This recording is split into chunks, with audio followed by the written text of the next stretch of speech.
오늘 말씀 창세기 3장 4절부터 7절. 뱀이 여자에게 이르되 너희가 결코 죽지 아니하리라. 너희가 그것을 먹는 날에는 너희 눈이 밝아져 하나님과 같이 되어 선악을 알 줄 하나님이 아심이니라. 그 여자가 그 나무를 본즉 먹음직도 하고 보암직도 하고 지혜롭게 할 만큼 탐욕스럽기도 한 나무인지라.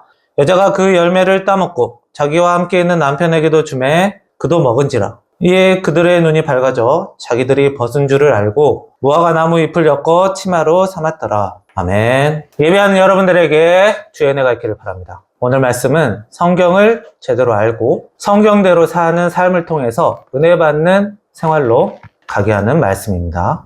하나님이 세상을 창조하시고 그리고 마지막으로 사람을 만드셨어요. 그 사람이 바로 아담과 이브입니다. 하나님이 두 사람에게 선악과를 먹으면 죽는다는 명령을 주셨고 뱀이 그 두 사람을 속이고 두 사람은 선악과를 먹게 됩니다. 그리고 하나님의 벌을 받게 돼요. 이것이 오늘 본문의 말씀입니다. 이제부터 이 말씀 함께 살펴보겠습니다. 이 성경에는 하나님과 사람의 이야기 그리고 하나님께서 사람을 가르치는 내용이 들어있어요. 그런데 하나님이 오래오래 사람에게 은혜를 주셨습니다. 사람은 오래오래 그 은혜로 잘 살았습니다. 행복했습니다. 이런 내용은 거의 없어요. 주로 사람이 이런저런 일을 해서 하나님에게 이러이러한 벌을 받았습니다. 라는 내용이 많아요. 성경에 이런 내용이 많은 것은 하나님이 사람에게 겁을 주려고 하신 것이 아니라 협박하려고 하신 것이 아니라 은혜 받는 것과 벌 받는 것은 이런 것이다. 라는 것을 알려주고 가르쳐 주시기 위함입니다. 사람을 사랑하기 때문에 이런 것들을 가르쳐 주시는 거예요. 성경의 첫 부분은 창세기죠. 창세기의 첫 부분은 세상의 창조와 사람에 관한 일부터 시작합니다. 그러면서 동시에 어떤 내용이 나오냐면 선과 악에 대해서 나와요. 우리가 선이라고 하면 성경에 나와 있어요. 하나님이 보시기에 좋았더라가 선입니다. 그러면 악은 하나님이 보시기에 좋지 않은 것이겠죠. 하나님이 이 세상을 창조하시고 창세기 1절에 보면 그것들을 보시니 보기에 좋았더라 라고 나와요. 선에 대해서 바로 이야기를 하십니다. 그래서 이 성경에서 말하는 선악은 하나님이 정하신 거예요. 하나님이 보기에 좋고 나쁜 것. 그래서 사람이 보기에 좋고 나쁜 이 인간의 선악과 조금 다르게 느껴질 수 있어요. 그러나 우리 사람은 하나님의 모습대로 만들어졌기 때문에 우리 사람이 보기에 선과 악이나 하나님이 보기에 선과 악이나 그렇게 다를 바가 없습니다.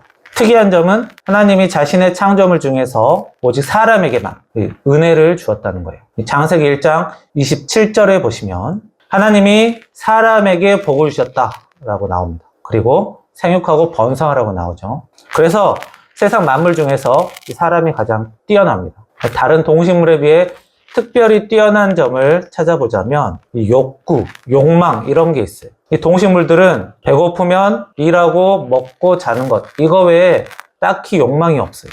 내가 성장을 해야겠다, 발전을 해야겠다, 이바지해야겠다 이런 개념이 거의 없습니다. 하나님은 사람에게만 특별한 관심을 가졌고 사람에게만 특별히 혜택을 주었다라는 것이 중요합니다. 그래서 하나님을 모르는 사람에게도 하나님의 은혜가 있어요. 하나님은 하나님을 아는 사람에게만 은혜 주신다. 그런 좁은 분이 아니세요. 아담과 하와는 에덴 동산이라는 풍요로운 곳을 하나님이 만드셨고 그곳을 주셨어요. 하나님은 그곳에 있는 모든 나무 열매를 먹어도 된다고 하셨지만 선악과만큼은 먹지 말라고 하셨습니다. 자, 과일 이름부터 선악과예요. 이 창세기는 세상의 창조도 중요하지만 그와 동등하게 이 선악이라는 개념이 처음부터 나오고 성경의 끝 요한계시록까지 나와요. 선과 악. 선과 악을 알게 되는 나무 선악과. 이 선악과를 먹지 않으면 이 선과 악이 무엇인지 모릅니다. 다시 말해 순진한 것이죠. 우리가 아기가 컵을 집어 던졌다고 죄라고 하진 않아요. 그러나 어른이 일부러 컵을 집어서 사람에게 맞춘 거는 죄라고 하죠. 선에 대해 악에 대해 알고 지은 것과 모르고 지은 것은 큰 차이가 있어요. 어느 날 뱀이 두 사람에게 와서 선악과를 먹어도 죽지 않는다 라고 말했습니다. 거기까지만 말하면 상관이 없는데 선악과를 먹으면 굉장히 큰 이득, 하나님처럼 대단한 사람이 된다는 이득이 있다고 했어요. 이 사람이 하나님의 특별한 은혜를 받고 가장 두드러지게 나타나는 특징이 욕구라고 했죠. 이 욕구는 다른 사람보다 더 잘 되는 것이 주를 이루어요. 그러니까 여러분들에게 초코파이를 하나씩 나눠주면 별 문제 없고 1000개씩 나눠줘도 별 문제가 없어요. 그러나 어떤 사람에게만 1억 개를 나눠주면 자기에는 1000개가 딱히 의미가 없습니다. 왜 저 사람만 많이 주냐? 저 사람만 더 특별하냐? 저 사람만 더 나보다 높냐가 문제가 생기는 거예요. 그만큼 이 사람은 욕구라는 것이 있기 때문에 뛰어난 것이기도 하고 죄의 길을 잇게 되기도 합니다.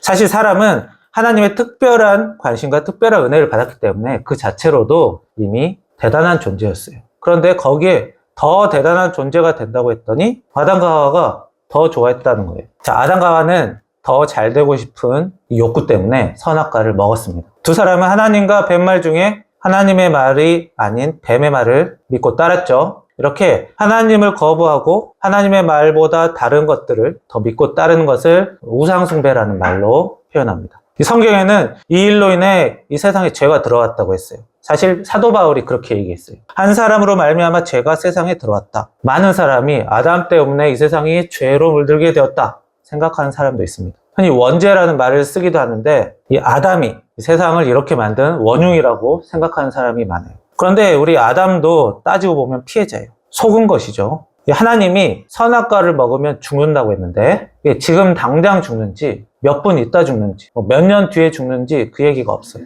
하와랑 같이 있다가 하와가 먼저 먹었어요. 근데 안 죽었어요, 바로. 그랬더니 아담은 바로 안 죽네? 뱀의 말이 맞겠네? 라고 생각할 수도 있는 거예요. 그리고 하와가 선악과를 건넸어도 먹고 죽으라고 건넨 거 아니죠? 좋아 보이니까 추천해 준 거예요. 게다가 뱀이 사기를 치지만 않았어도 그 두 사람에게는 딱히 문제가 없었을 일입니다. 따지고 보면 아담은 속은 사람, 피해자라고 볼 수도 있어요. 그러나 문제는 하나님이 그럼에도 불구하고 아담에게 벌을 주었다는 것입니다. 왜죠? 하나님이 주신 그 명령은 굉장히 어려운 요구가 아니었기 때문이에요. 하나님이 두 사람에게 굉장히 많은 일들을 주면서 모든 일들을 다 감당하고 살아라라고 명령하신 게 아닙니다. 선악과를 먹지 말라고 한 거는 그 한 가지 명령을 주신 거는 하나님을 잊지 않고 살라는 것이었어요. 사실 그 명령 외에 하나님이 그 두 사람에게 시시건건 나타나서 인생에 관여하신 게 없습니다. 많은 규칙을 지키는 건 어렵지만 한 가지, 그것도 하지 않는 것을 지키는 것은 상당히 할만해요. 게다가 하나님의 말과 뱀의 말 중에 누구를 골라야 되는가?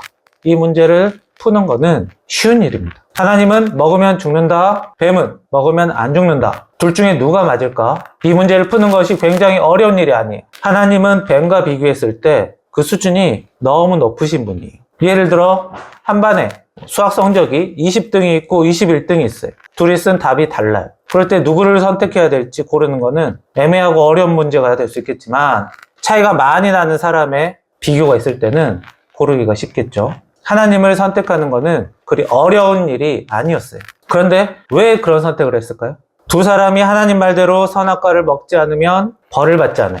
큰 이득이 있는 건 아닙니다. 그러나 선악과를 먹게 되면 뱀의 말이 옳다면 굉장히 대단한 사람이 대단한 존재가 될 수 있어요. 사람은 자기가 얻을 손해보다 이득에 더 관심이 많아요. 왜죠? 욕구 때문에 그렇습니다. 우리 세상에는 이런 식으로 큰 손해를 감수하고 큰 이득을 쫓아가는 사람이 많아요. 주식이랄지 가상화폐, 코인이라고도 하죠. 이런 것에 자기 재산의 많은 부분을 집어넣고 큰 이득을 바라는 사람이 꽤나 많습니다. 그렇게 크게 돈을 걸고 하면 도박이 돼요. 이 도박은 길게 하면 무조건 망하게 되어 있습니다. 확률 때문에, 그리고 워낙 구조가 그렇게 되어 있어요.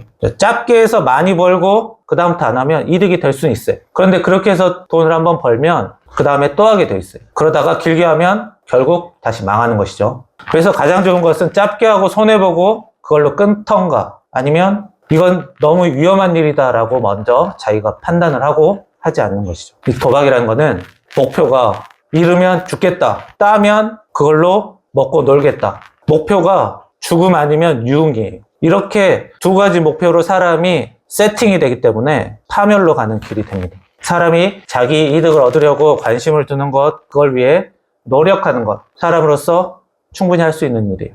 그러나 너무 큰 욕심을 갖게 되면 이렇게 쉬운 문제조차도 못 풀게 되는 거예요. 사지선다 문제도 아니고 어렵고 복잡한 문제도 아니었어요. 굉장히 쉬운 문제지만 자기의 욕심이 너무 지나치게 되면 이 간단한 문제도 못 풀게 되는 게 사람입니다. 그래서 사람은 똑똑할 때, 대단할 때는 굉장히 똑똑하고 굉장히 대단한데 모자랄 때, 형편없을 때는 또 굉장히 많이 떨어지게 돼요. 좀 극과 극을 왔다 갔다 하는 경우가 모든 사람에게 있어요. 너무 무리하게 큰 이득을 쫓아가면 이렇게 우상 숭배를 하거나 속임수에 쉽게 걸려들 수 있어요. 물론 속이는 쪽이 잘못한 겁니다. 그러나 자기가 피해를 당했다고 해서 사회가, 주변 사람이 알아서 다 책임져 주지 않아요. 게다가 나이를 먹을수록 더욱더 자기가 오롯이 책임을 감수해야 합니다. 어리다고 봐줄 때는 한계가 있어요. 잘못한 아담과 하와에게 하나님이 친히 찾아오십니다. 그리고 말씀하시죠. 내가 어디 있느냐? 대화를 시작한 거예요. 시작부터 일단 맞고 보자 벌을 주시는 게 아니라 왜 그런 일을 했는지, 어쩌다 그런 일을 당했는지 아담이 얘기합니다. 뱀이 저를 속였습니다. 하와가 줬습니다. 하와도 얘기하죠. 뱀이 나를 속였습니다. 사실 거의 같이 먹었어요. 속은 것 사실이긴 합니다. 그러나 거기에서 끝났어요. 그게 문제였어요. 뱀이 속였습니다. 그래서 먹게 됐습니다. 뱀이 그 두 사람의 팔다리를 묶고 강제로 입에 넣은 게 아니에요. 자기가 직접 결정을 했고 자기가 먹었습니다. 비록 속았지만 제가 하나님 말씀을 듣지 않았습니다. 한 가지 명령을 주셨음에도 불구하고 지키지 못했습니다. 미안합니다. 이 얘기를 해야 되는데 하와 뱀 때문에요. 거기서 끝났어요. 물론 용기가 없었을 수도 있고 자기에게 잘못이 없었다고 생각할 수도 있어요. 그러나 하나님께서는 그에 따른 책임을 지게 하십니다. 속았다고 해서 피해자라고 해서 넘어가지 않으셨어요. 그만큼 충분히 판단할 수 있는 지혜와 지식을 주셨기 때문입니다. 특별히 더 은혜 받은 사람의 책임이에요. 동물이나 곤충이었다면 이런 약속하지도 않으셨을 것이고 그 벌로 예정대로 죽게 되는 벌입니다. 굉장히 가혹한 벌이었다면 지금 당장 사형이라고 해도 되는데 지금 당장 사형이 아니에요. 벌도 사형 중에서도 그나마 약한 벌입니다. 그런데 회개하지 못했고 우상 숭배했던 일 이런 것 때문에 벌이 좀 더 늘었어요. 자녀를 낳을 때는 좀 더 고통받을 것이고 먹을 것을 찾기 위해서는 일을 해야 한다라는 그 벌이 조금 더 늘었습니다. 그만큼 우상 숭배를 조심해야 되고 회개하지 못한 것, 잘못을 저지르고 인정하지 못하고 사과하지 못한 것들 이런 것들을 조심해야 합니다. 하나님께서 좋지 않게 보셨어요. 벌을 주셨다. 죄로 보셨다는 거예요. 두 사람이 하나님에게 일부러 대들고 싶어서 먹은 게 아니에요. 고의로 저지른 일이 아닙니다. 선악과 먹은 것 외에는 다른 잘못이 나타나 있지 않아요. 그렇게 심각한 잘못도 아닙니다. 그런데도 이 하나님의 명령을 따르지 않고 하나님에게 무리하게 굴고 회개하지 않고 특히 뱀 또한 벌을 받았어요. 중요한 일을 해냈구나라고 칭찬하지 않으셨습니다. 괜히 멀쩡한 사람 시험에 들게 하고 벌받게 만들었던 그쪽으로 유도했던 이 뱀에게 벌을 주셨죠. 그만큼 사람을 괴롭히는 것 하나님이 좋지 않게 보셨어요. 죄로 보셨어요. 우리 하나님께서는 사람이 충분히 감당할 수 있는 일을 못했을 때 죄라고 보십니다. 우리 사람이나 어려운 일, 대단한 일을 못했다고 구박하고 좋지 않게 보지 하나님은 뭔가 잘하지 못했다고 해서 벌 주시지 않아요. 일반인이 오늘 저는 사기치지 않았어요. 그랬다고 주변 사람이 칭찬해 줍니까? 잘했다고 합니까? 내가 오늘 사람에게 죄를 저지르지 않았습니다 라고 해서 좋게 보시는 것은 하나님뿐이에요. 인간은 욕망 때문에 별것 아닌 일에 만족하기가 어렵습니다. 하나님이 주신 은혜 때문에 그래요. 사람은 욕구가 많기 때문에 상당히 잘하지 않으면 칭찬하거나 인정해 주거나 잘 해주지 않아요. 그나마 하나님께서 우리 사람을 있는 그대로 최대한 사랑해 주시는 것입니다. 하나님은 정한 대로 죽음의 벌을 주셨어요. 우상 숭배한 일, 회개하지 않은 일도 벌을 주셨어요. 그래서 하나님이 보시기에 선과 악 무엇인지를 알아야 합니다. 그 죄를 저지르지 않은 것이 선이에요. 하나님께서 사람은 기본적으로 좋게 보셨기 때문이에요. 이거를 우리 사람에게도 적용시킬 수 있어야 합니다. 사람이 잘해야만 좋은 사람이 아니라 죄 짓지 않아도 하나님이 보시기에 좋은 사람이구나 라는 것을 우리 사람의 눈으로도 어느 정도 볼 수 있어야 돼요. 하나님은 두 사람에게 벌 주시고 위로하셨습니다. 격려를 해주셨어요. 가죽옷을 지어서 만드셨습니다. 자기 자신의 부끄러움, 죄로 인한 부끄러움, 벌거벗은 부끄러움 가려주셨고 일하는데 도움될 수 있도록 보호해 주셨습니다. 하나님이 우리보다 높은 존재이기 때문에 이렇게 격려를 해주시는 거예요. 그래서 자기가 손 윗사람이면 혼낼 때 혼내더라도 이런 격려가 꼭 필요해요. 이 쉬운 문제 못 푼 이 아담과 하와를 격려해 주셨습니다. 물론 그럴 수도 있지라고 하진 않아요. 그러나 벌 가운데 위로하고 격려하시는 게 있어요. 그래서 꼭 직장 윗사람이든 부모가 자녀를 상대하든 가르칠 때, 혼낼 때, 이럴 때는 꼭 격려하는 것으로 마무리할 필요가 있어요. 이것만 해도 자기 자신이 후회하는 일들이 굉장히 줄어들고 두 사람의 관계가 나빠지지 않고 좋게 이어갈 수 있어요. 가르침으로만 끝나면 사이가 안 좋아져요. 결국 선악과 사건으로 아담과 하와는 하나님을 배신하고 하나님께 무례하게 굴었지만 하나님은 사랑으로 마무리를 하셨어요. 그것이 하나님의 사랑입니다. 사람의 사랑보다 훨씬 더 하나님의 사랑이 크다는 것을 알 수가 있습니다. 그래서 이 선악과 사건은 아담이 어떤 짓을 했느냐가 중요한 게 아니라 선과 악, 하나님이 뭐를 나쁘게 보셨다, 하나님이 어떤 일을 벌 주셨다, 그것을 알아야 돼요. 죄가 무엇인가를 알아야 합니다. 이것이 앞으로도 계속 성경에서 나타나는 이야기가 돼요.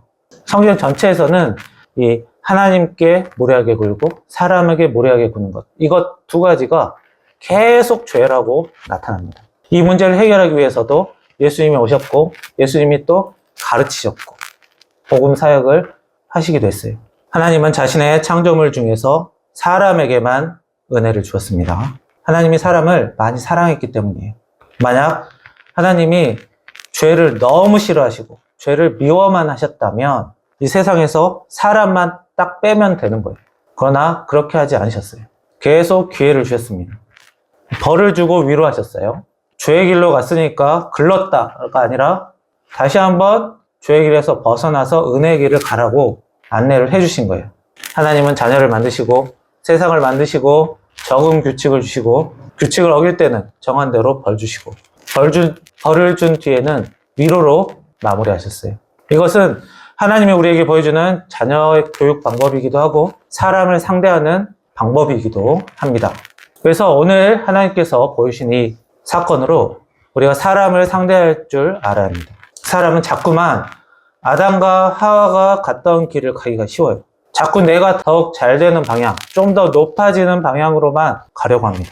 자꾸 돈을 더 벌고 싶고 인기를 더 얻고 싶고 더 높은 자리에 가고 싶고 이 욕망을 끊어낼 수가 없어요. 그러면서 뱀에게 속았던 것처럼 판단력이 자꾸만 흐려지고 그게 죄로 이어지고 죄가 있으면 벌이 되기 때문에 은혜가 줄어들고 잘 되는 일 그리고 죄 짓는 일, 이 두 가지가 자꾸자꾸 서로 얽히기 때문에 항상 조심하고 경계하고 피해야 돼요. 자, 하나님께서 우리 사람의 잘못에도 하나님께서 여전히 사람을 사랑하셨다라는 것 우리가 알고 점점 죄에서 벗어나 은혜의 길로 가며 하나님이 주시는 은혜를 더욱 제대로 받는 여러분들이 되기를 축원합니다. 기도하겠습니다. 살아계신 하나님, 하나님이 보여주시는 이 선과 악, 우리가 죄의 길로 가지 않고 알게 하시고 지식과 지혜를 주시고 저희들의 욕망으로 인해 자기도 모르게 죄의 길을 갈 수 있기 때문에 저희들 조금이라도 정신 차리고 그럼으로써 죄의 길에서 벗어날 수 있게끔 인도하시고 도와주시옵소서. 주님, 어리석은 사람이 되지 않게 하시고 지혜로운 사람으로 은혜 받는 사람으로 살게 도와주시옵소서. 예수님의 이름으로 기도합니다. 아멘.